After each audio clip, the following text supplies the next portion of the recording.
nothing that you want is found in your comfort zone. You have to be willing to push up against it. And I am living, breathing evidence of that, because public speaking for me is a huge fucking edge. And I forgot how much of an edge it was for me until I grabbed that mic on Friday and turned around and had 60 strangers staring at me. My nervous system humbled the fuck out of me and reminded me very quickly how much this was uncomfortable for me to be here doing this. But I did it. And in the end, it was a great result and it impacted so many amazing women.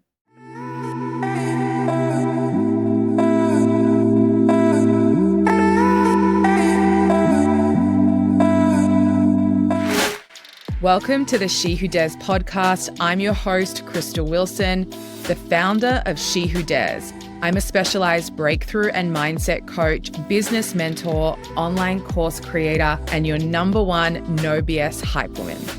I'm here to remind you who the fuck you are and reignite your personal power through powerful and expanding conversations on all things business, mindset, and energetics, to help you break through to your next level of success in all areas of your life, business, and bank account.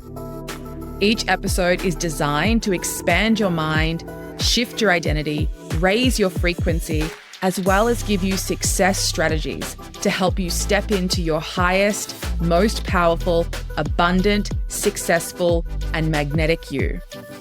So, I dare you to join me each episode, and I double dare you to implement what you learn and go all in on you.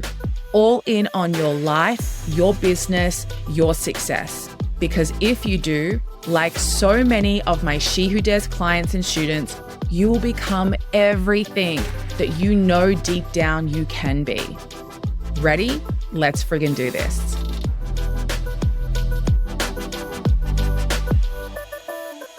Hi guys, it's Krystal. I hope you've all had an amazing week.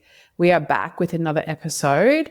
And today's episode, I'm going to be taking you through a bit of a deep dive into my keynote speaking gig that I just finished on Friday. I was invited by the beautiful Beck Smith, who's the founder of Being in Business, which is this incredible movement of women in business. And Beck holds events all over Australia and business awards in Australia. And she asked me to come and be one of the keynote speakers for her summit, Made You Look, which was such an honor. And so I think Beck invited me back in like July or August. And we actually had the event on Friday. It was so incredible. It was a room of 60 really powerful women in business, women at all different levels in business. Some women just, blew my mind at what they had built and created. It was just so incredible. This lineup of speakers blew me away. I was honored to be one of those speakers. And it was really incredible. I had a table of She Who Dares community there with me, clients, new clients, incredible women sitting at my table. It was such a great day. Excuse me as well. I'll give you a bit of a heads up. I am battling the flu right now. So I am a little bit under the weather. And I feel like I started feeling sick this time last week. And I was like, nope, you've got to speak at an event, Krystal. Suck it the fuck up. Like, you're not getting sick. And then as soon as I got back from Brisbane on Saturday, it just started to really hit me. And it's hitting me hard today. But I really wanted to record this episode for you. So if you're like, Krystal seems a little bit off or a little bit slow, that's why. So we had the event on Friday. It was truly an incredible space.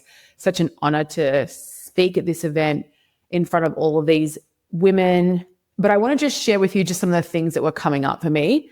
I personally used to do a lot of public speaking in my first business. I was always being asked to teach, speak on stage, give keynotes, do trainings. And public speaking has always been an edge for me. I mean, I was the girl in school who got out of every speech I ever had to do, all through school, all through college, all through higher education. It's just something that makes me really uncomfortable. And my first business, I was a leader and I was having a lot of success. And it wasn't really an option not to do public speaking. It was just really part of my leadership role in my first business. And so I had to get out of my own way and I had to just push up against that comfort zone, which I did. I mean, the largest crowd that I spoke in front of was at our annual event and it was 5,000 people. But I just want to give you the context that like public speaking is out of my comfort zone, and speaking in front of my peers, especially all through school, was like my greatest fear. And I've had to really get over that and push up against that continuously over the last decade in the online business space. And even though I've done a lot of public speaking, it's actually been almost 7 years since I have held a mic, stood on a stage and presented to a live, 60 plus faces staring back at you crowd of women. And I know public speaking makes me uncomfortable. I know it's an edge. But as I was asked to do this event, it was a whole body yes. Like, I want more opportunities like this. I want to be on stages. I want to share my voice. I want to share my story. I want to empower women.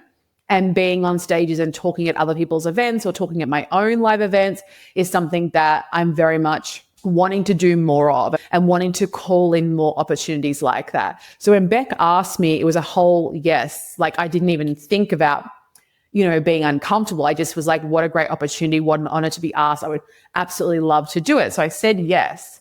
And then, to be honest with you, since the minute I said yes, we've been so busy in the She Who Dares world, so many different things that we're launching and building at the moment, that I haven't really had a lot of time to like think about my keynote. I feel like, honestly, that's probably why I'm coming down sick.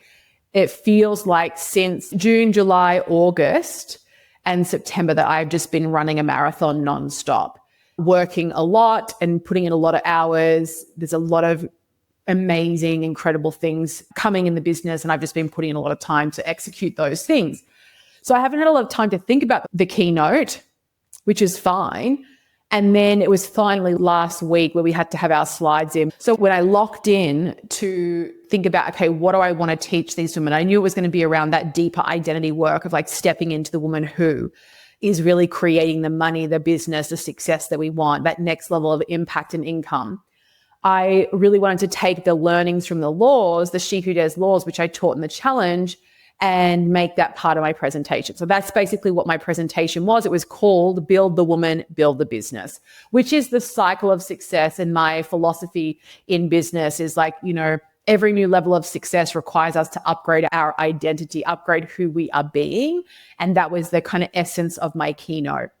And so I was very prepared. I had all my slides done. Now, as I was creating the slides, I kept having this intuitive download that be careful, these slides might slip you up. And I think for me, having done so many presentations in my life, it's ridiculous. Like in the last 10 years, I've kind of held so many experiences, done so much online teaching, that there's a real fine line when you're doing a keynote or even a masterclass online, a fine line between you want slides, but then also what I find is the slides can actually fuck with my flow. But then you don't want to not have slides in case you have a mind blank, which can absolutely happen when you're presenting, so that you have some kind of anchor to come back to.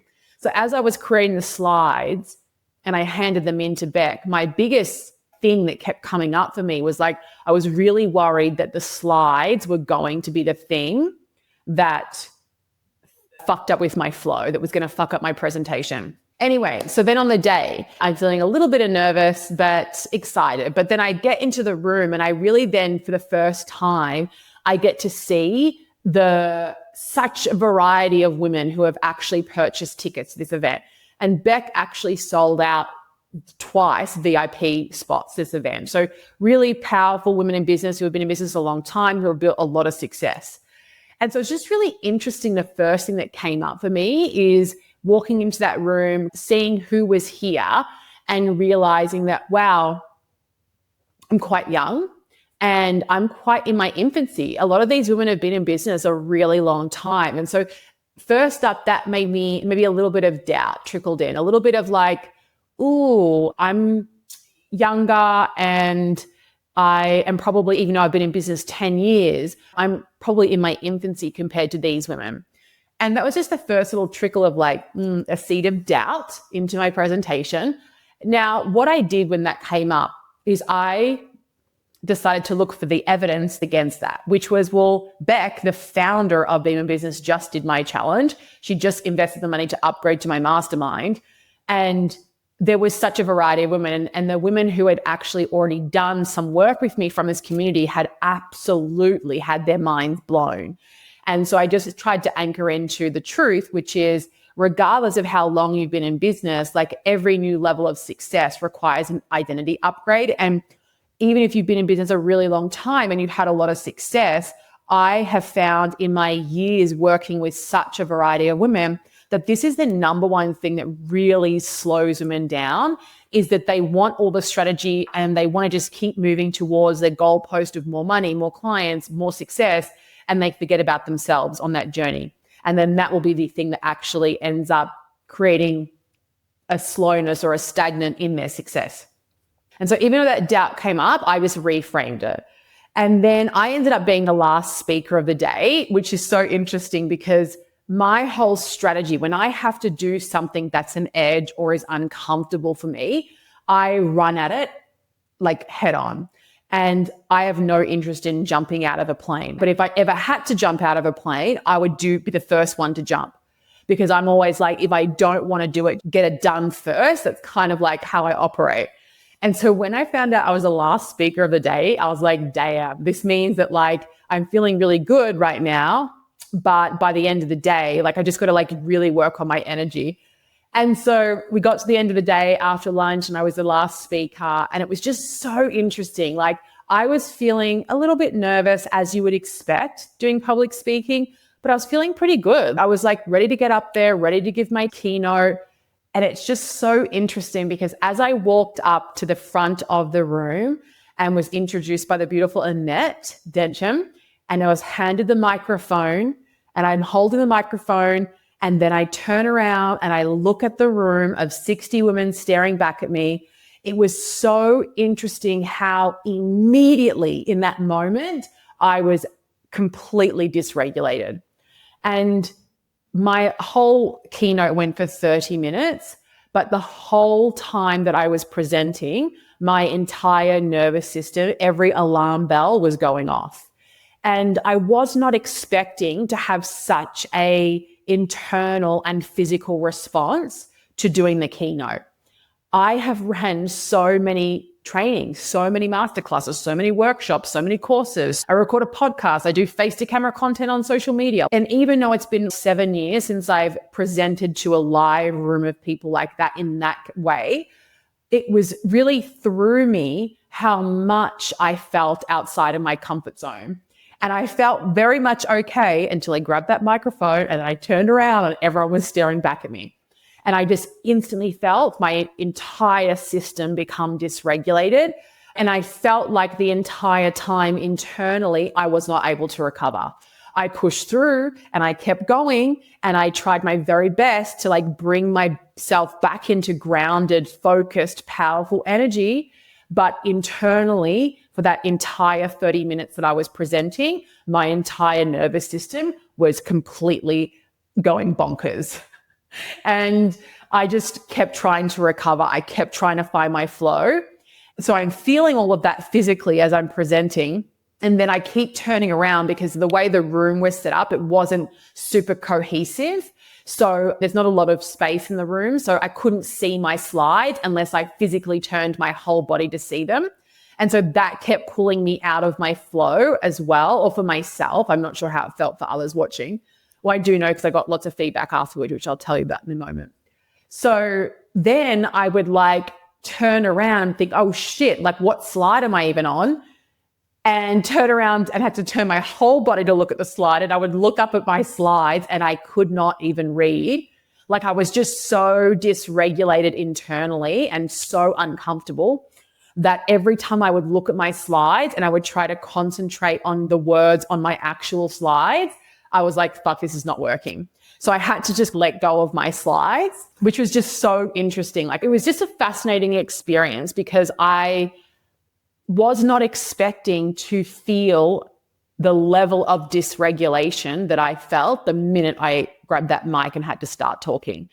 And someone asked me, how did you feel when you finished? And to be honest with you, when I finished it, I wanted to run away and have a big cry and just fade out into the darkness. I felt like I completely choked, that it was a complete train wreck, and that I had really let myself down, because my intention, the thing I wanted most, was for people to feel my power and to powerfully activate people. That was the whole intention of my keynote. And initially when I finished, I felt like my nervous system and my body had let me down because I wasn't able to really show up in grounded, stable, powerful energy. That it was like a little bit, there's a couple of fumbles. There are a few moments where I drew attention to things that I didn't want to draw attention to. And just a few things that I was like, oh, it wasn't my most powerful keynote. And that I felt disappointed. Like Bruce messaged me, is like, how'd it go? And I was like, honestly, I'm feeling super disappointed in myself. So that was my initial reaction, was like, I fumbled, I fucked it up, and I just wasn't my most powerful self. And I didn't come across the same way that I come across in the podcast or in a course I'm teaching or in my face to camera social media presence. I felt like that same power and presence I wasn't able to get a handle of because my nervous system was just so uncomfortable public speaking. So that's how I initially felt. We closed up the day, which was only like 30 minutes. And then people started to come up to me. And that was so interesting. Like, it was so interesting because my internal experience of how I perceived myself to be and how I thought others perceived me as I was keynoting was very different to the feedback. Like, then so many people were coming up to me and just being like, wow, you fucking activated me, man. Wow, you were my favorite speaker. Or the things that you said, you really had a huge impact on me. That was just so interesting. I was like, wow. So then I decided that maybe I could just let that go. Maybe I could just let it go that I fucked it up and listen to the feedback that I was receiving from the women who were coming up to me, telling me how much that impacted them. And there were some really powerful and extremely successful women in that room, success that I've never attained myself. And they were coming up to me and sharing the impact that I had on them. And so then it came to this like moment where it was like, I can either continue to feed this dialogue that it was shit and I fucked it up, or I can just be like, cool, that was an edge for me. Like, public speaking has never been something I've been comfortable with. And if this is something that I truly want to do, be on stages and activate and empower people in this way, then maybe this is a skill set I should actually invest in. Because the truth is, I have never been taught how to do public speaking. I don't know what the formula is. I don't know what the steps are. And I felt every bit of that the minute I took the microphone and turned around. I was like, holy shit, I actually have no idea what the fuck I'm doing. I know what I'm teaching. I know how to teach a course. I know how to do all the work that I do. But like, when it comes to public speaking, I actually don't know how to do this. And every time I've done it, I just wing it. And if I do want to build this skill, then I should look at investing in time and energy in that. So then I was like, well, maybe I should do Toastmasters where I can actually learn the skill of public speaking. Because for me, I want to be able to activate people at the most deepest level. And I want people to see my power so they can see their own power in themselves. So it's just a super interesting experience. Hey, I walked away and I thought, you know what? I'm going to believe the feedback versus my own inner mean girl that's trying to tell me that I fucked it up. Now, can I look at it from a curiosity standpoint? Absolutely. Could I build this skill and become really good at it? Absolutely. Am I in my infancy of public speaking? Absolutely. As I said, I haven't done it in 7 years. That was my first time. What I want, though, for myself is I want to feel strong and grounded and powerful when I'm doing something like that. So what I didn't enjoy was how dysregulated it felt for me to be up there in my body presenting that keynote. So I was like, that's the thing I want to work on. Because, you know, when I first started face to camera content, like at the beginning of the year, that felt like an edge. Now it feels so easy for me to do it. When I first started podcasting, that felt nervous. That felt like an edge. And now it's like so easy for me to do. The first time I launched a course or held a masterclass, like all of those things have all felt outside of my comfort zone, but I have just been committed to growing those skills. And when we commit to growing a skill set, it gets easier. We get better. And so my biggest lesson from this experience was I'm really proud of myself for saying yes to every opportunity that comes my way, even though a lot of those opportunities do feel like an edge. They do feel outside of my comfort zone. But I'm somebody who tends to run straight into her comfort zone and bust through it. The third thing was that if I do want to really attract in more speaking opportunities like this, then I really want to learn how to become an excellent public speaker. Because for me, I didn't enjoy the feelings that I was having internally, the dysregulation while giving that. I want to feel strong and grounded while I'm giving a keynote. And so they were my biggest learnings. And so initially I felt like I fucked it up and that I was disappointed in myself. That's how I felt. But then I was just so bombarded with so much powerful feedback. I mean, so many women have joined my world in the last 48 hours from hearing me speak. So I was like, you know what? Maybe two truths, which is something I always teach, two truths can coexist at the same time. I can look at my keynote with beautiful curiosity and be like, cool, I can see absolutely where I need improvement. And I can also be like, it impacted people, it moved people. And just because I was feeling all of that internally doesn't mean that everyone sitting there on that day felt that same way. A lot of women loved my piece. And that's evident in how many women have reached out to me and tagged me and joined She Who Dares and asking for links and how do we work together and all the amazing things that have just happened in the last 48 hours. So that's my little deep dive into my keynote speaker gig for you. If you're in business or you have big dreams, big goals, big vision for your life, something that is so true, and if you take one lesson away from this episode, is that whatever you fear, that's the place that you need to lean into. Like wherever there's resistance, wherever it feels uncomfortable, wherever there's fear, wherever you feel dysregulated, most people lean away from those things. But most people don't achieve their dreams, their goals, the success, the money, whatever it is that they're working towards. And so if you're somebody who has big dreams, big goals, big vision, whether that's in your career, your business, your life, like whatever it is, you have to get good at feeling fear, feeling resistance, feeling that discomfort and choosing to lean into it. And your whole nervous system is going to feel like it's collapsing and you're going to continue to lean into it and just continue to build those skill sets. Because as they say, one of my favorite quotes is, nothing that you want is found in your comfort zone. You have to be willing to push up against it. And I am living, breathing evidence of that, because public speaking for me is a huge fucking edge. And I forgot how much of an edge it was for me until I grabbed that mic on Friday and turned around and had 60 strangers staring at me. My nervous system humbled the fuck out of me and reminded me very quickly how much this was uncomfortable for me to be here doing this. But I did it. And in the end, it was a great result and it impacted so many amazing women. So thank you. See you guys next week.